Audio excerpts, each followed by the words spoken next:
வாங்க இன்னைக்கு நம்ம முழு பச்சை பருப்பில் தோசை எப்படி செய்கிறதுன்னு பார்க்கலாம். சுலபமான முறையில் நாம் செய்யலாம். அதுக்கு நான் இந்த முழு பச்சை பருப்பை ஒரு 2 மணி நேரம் ஊற வச்சு எடுத்திருக்கேன். நீங்கள் இது நான் காலையில் செய்கிறதா இருந்தால் நைட்டே ஊற போட்டுக்கோங்க. ஈவினிங் செய்கிறதா இருந்தால் நீங்கள் காலையில் ஊற போட்டுக்கோங்க.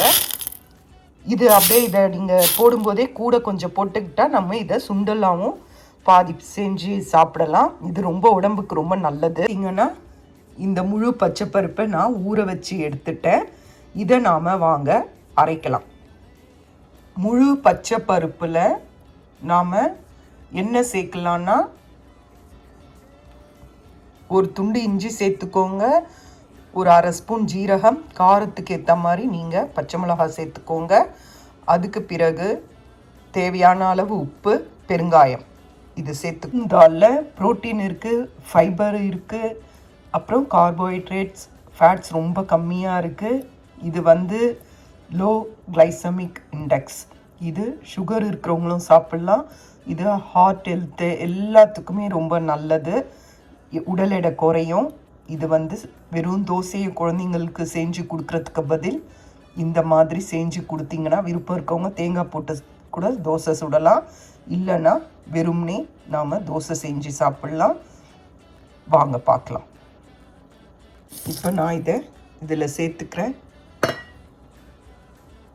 இதை நாம் இப்போது அரைச்சி கொண்டு வந்துடலாம். இப்போ பாருங்கள், அரைச்சி கொண்டு வந்துட்டேன். இப்போ நான் இதில் 1 கப் தோசை மாவு சேர்த்துக்கிறேன். சேர்த்து நல்லா கலக்கிக்கோங்க. அதுக்கு பிறகு கொஞ்சம் தேவையான அளவு உப்பு சேர்த்துக்கோங்க, கொஞ்சம் பெருங்காய பொடி சேர்த்துக்கோங்க. நாம் இதை வெறும் தோசையாக சாப்பிட்றதோட இந்த மாதிரி சேர்த்து சாப்பிட்டிங்கன்னா நமக்கு நம்ம உடம்புல ஜீரணமாகிறது ரொம்ப பொறுமையாக நடக்கும். உடனே செரிமானம் ஆகிடாது. இந்த மாதிரி ஃபைபர் இருக்க பொருளெல்லாம் சேர்த்து சாப்பிட்டிங்கன்னா நம்ம உடம்புக்கு ரொம்ப நல்லது. சுகர் இருக்கிறவங்களுக்கெல்லாம் ரொம்ப ரொம்ப நல்லது.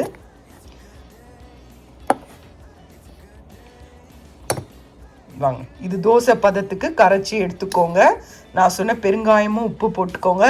தேவையில்லாத கேலரிஸ் சேரதெல்லாம் தவிர்த்துக்கோங்க. வெங்காயம், அதுக்கப்புறம் இதில் தாளித்து போட்டு கூட சுடலாம். ஆனால் அதெல்லாம் நமக்கு தேவையில்லை, அது எக்ஸ்ட்ரா கேலரிஸ் தான். அதனால் நீங்கள் இந்த மாதிரி கலந்து வச்சுக்கோங்க. வாங்க பார்க்கலாம். பாருங்கள், மாவை நல்லா கலந்து வச்சாச்சு. தோசை மாவு பதத்துக்கு கரைச்சிக்கோங்க. வாங்க இப்போ நாம் பேனில் தோசை வாக்கலாம். இங்கே பேன் ஹீட் ஆனதும் அதில் தோசையை நான் வாத்துட்டேன். இப்போ உங்களுக்கு இது பிளெயினாகவும் செய்யலாம், இல்லை இதுக்கு மேலே வெங்காயத்தை தூவி உங்கள் வீட்டில் ஏதாவது பொடி வகைகள் இருந்தால், கொள்ளு பொடியோ எந்த பருப்பு பொடியோ எது இருந்தாலும் இது மேலே அப்படியே தூவிட்டு நல்லா சூடாக கொடுத்தீங்கன்னா சூப்பராக இருக்கும். நான் இப்போ இது மேலே வெங்காயமும் முருங்கைக்கீரை பொடியையும் தூவ போகிறேன். வாங்க பார்க்கலாம்.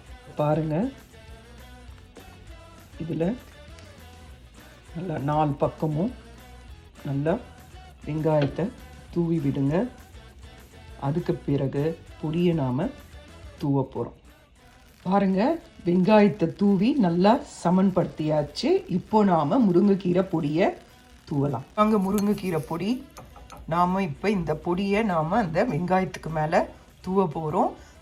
ஏன்னா இது ரொம்ப உடம்புக்கும் ரொம்ப நல்லது, நிறைய இரும்பு சத்து இருக்குது. நீங்கள் இந்த மாதிரி முருங்கீரை பசங்க சாப்பிட்லனாலும் இந்த மாதிரி பொடி பண்ணி வச்சுக்கிட்டிங்கன்னா இந்த மாதிரி தோசையிலையோ இல்லை இட்லியோ பெரட்டி கொடுக்கலாம். வாங்க பார்க்கலாம். பொடி தூவியாச்சு. இப்போ நாம் இதை சுற்றி எண்ணெய் விட்டுடலாம். இது கொஞ்சம் நேரம் ஆகுங்க. நல்லா செவக்க எடுங்க, அப்போ தான் சூப்பராக இருக்கும். இதை திருப்பி போடணுன்னு அவசியம் இல்லை, அடியில் நல்லா செவந்தாலே போதும். அதனால் இதை நல்லா செவக்க விட்ட பிறகு எடுங்க, சூப்பராக இருக்கும். உங்களுக்கு நான் காட்டுறேன். இப்போ நாம் இதை எடுக்கலாம். பாருங்கள், எவ்வளோ நல்லா வருது பாருங்கள், நல்லா முருகலாக வருது பாருங்கள். இது அப்படியே பசங்களுக்கு கொடுத்தீங்கன்னா அருமையாக சாப்பிடுவாங்க. பாருங்கள் எவ்வளோ அழகாக ரெடி ஆயிடுச்சு பாருங்கள். ஹெல்த்தியான பிரேக்ஃபாஸ்ட் ரெடி. இது சாப்பிட்றதுக்கு ரொம்ப சுவையாக இருக்கும். இதை சும்மாவே சாப்பிட்லாம். வேணும்னா நீங்கள் வெங்காய சட்னியோ அது உங்களுக்கு வீட்டில் என்ன இருக்கோ சாம்பார் வெறும்னே சாப்பிட்லாம். நீங்கள் தாராளமாக சூப்பராக இருக்கும். வெறும் தோசை செஞ்சிங்கன்னா அதுக்கு சட்னி ஏதாவது செய்யுங்க. இது ரொம்ப நல்லது, ஹெல்த்தியானது. அதே சமயம் கொஞ்சம் நேரம் எடுக்கும் செரிமானம் ஆகிறதுக்கு. அப்போது நம்ம சுகர் லெவலும் ஏறாது, ஹெல்த்தியாகவும் இருக்கும். இந்த மாதிரி செஞ்சு பாருங்கள். இப்போ பாருங்கள், பிளெயின் தோசை எதுவுமே இல்லாமல் வெறுமனே நாம் திருப்பி போட்டு இதை செய்யலாம். மாவு விட்டு எண்ணெய் விட்டுருக்கேன்.